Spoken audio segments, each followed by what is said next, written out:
Maybe you've heard about the culture wars. Maybe you've even heard about something called cultural competence. Cultural competence is a term used in places like healthcare when talking about dealing with immigrants or what are sometimes called marginalized communities. Marginalized communities is a term that refers to racial or ethnic minorities or sometimes LGBT plus people and the like. Minorities means people who aren't white. So cultural competence refers to the idea that things like healthcare work better if you're able to understand, communicate with, and interact positively with the cultures of the immigrants or racial and ethnic minorities that you're dealing with. Seems like a reasonable idea. It's probably correct. It's probably common sense. Ideas of cultural competence hold a hidden assumption, though. The assumption is that people providing health care are not immigrants. They're not racial or ethnic minorities or LGBTQ plus people or whatever. That the people providing health care are of a different culture than the patients they're dealing with, particularly if the patients don't have a lot of money. So in the minds of people who come up with terms like cultural competence, all professionals are white, college educated, liberal, well paid. They belong to the culture of the coastal elites, the privileged.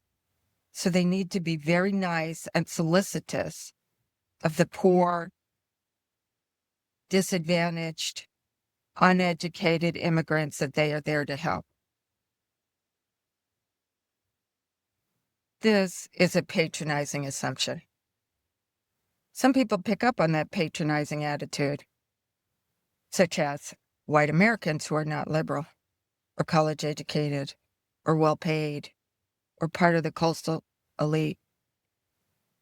And these people come to the apparently warranted conclusion that white college educated liberals from the coastal elites are culturally incompetent when it comes to everyone who isn't one of them. And it's true. Liberal elites are culturally incompetent when it comes to conservatives. They don't understand conservatives or communicate with them or interact effectively with anyone who doesn't reflect their worldview. So the rap on cultural incompetence is that it deepens mistrust. Immigrants are already skeptical of authority or institutions, the government. They're going to freak out and not cooperate with the medical establishment because it's part of something they are not familiar with and don't understand. But culturally competent healthcare can swoop in like a rescuing eagle and convince the recalcitrant to see the wisdom of Western medicine and diabetes medications and all the things that the professionals are going to do. Liberals in the U.S. treat politics much the same way, except without the idea that they need to be culturally competent for their points of view. They seem to think they can just swoop in like rescuing eagles and convince the recalcitrant to see just how stupid they are. It's not that the political left in the U.S. makes no effort to understand the political right. It does. Tries real hard. And mostly comes to the conclusion that the adherents of the political right are just incomprehensibly defective. These efforts to understand the culture of the political right remind me of Rush Limbaugh. He devoted a lot of effort to trying to explain to his listeners how the left thinks about things.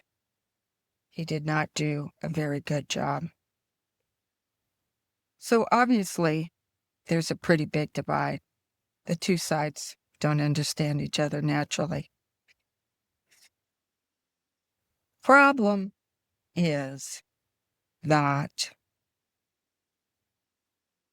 the two sides are making efforts to understand what the people on the other side are like, but not how the people on the other side look at the issues. So the left can do better. It could do a lot better.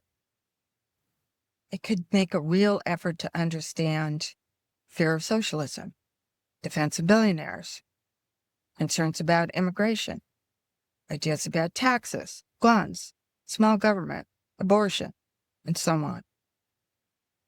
The actual beliefs, the pillars of thought that people, not professional right-wing trolls, but people use to reason through political issues, to understand the issues themselves and how they appear to people who are not part of the liberal elite. So not trying to think about defective wiring about people who hold different ideas, because variations in how people think are always going to exist. Variations are biological. They're inborn. They're important. They're necessary even.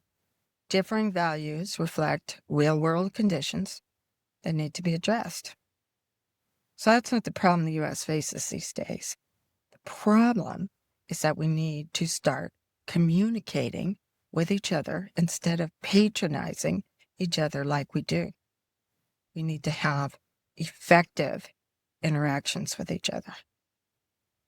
We need to start behaving with cultural competence, difficult as that is, and that means, difficult as it is, having direct encounters with each other. And unlike what cable television believes, direct encounters do not mean opportunities for two disagreeable people to shout insults over each other. That's sort of the cliche idea of what goes on at Thanksgiving. That's not what direct encounters should mean. It means opportunities for both sides to try to understand each other.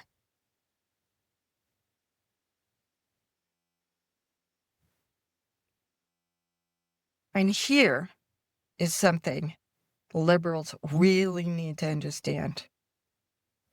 To many people on the right, voters, people, again, not the professionals, the liberals might as well be billionaires. You, whoever you are, as a liberal, you might as well be a billionaire. You are the have-too-muches, the richy riches, the very people keeping the have-hardly-anythings from having hardly anythings. You're the man. You're the people holding them down. Your privilege isn't everybody's privilege. Your experiences aren't the experiences of all people. They're not the experiences of all white people. Your sources of information aren't everyone's sources of information. Your education isn't everyone's education. Your jargon is offensive. Doesn't mean anything to anyone but you, and it sounds vaguely disdainful to anyone else.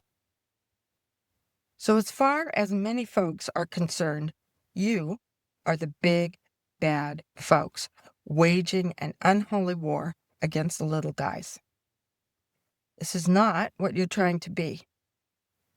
But when you run across this attitude, you do not need to defend yourself. You need to understand why it seems that way.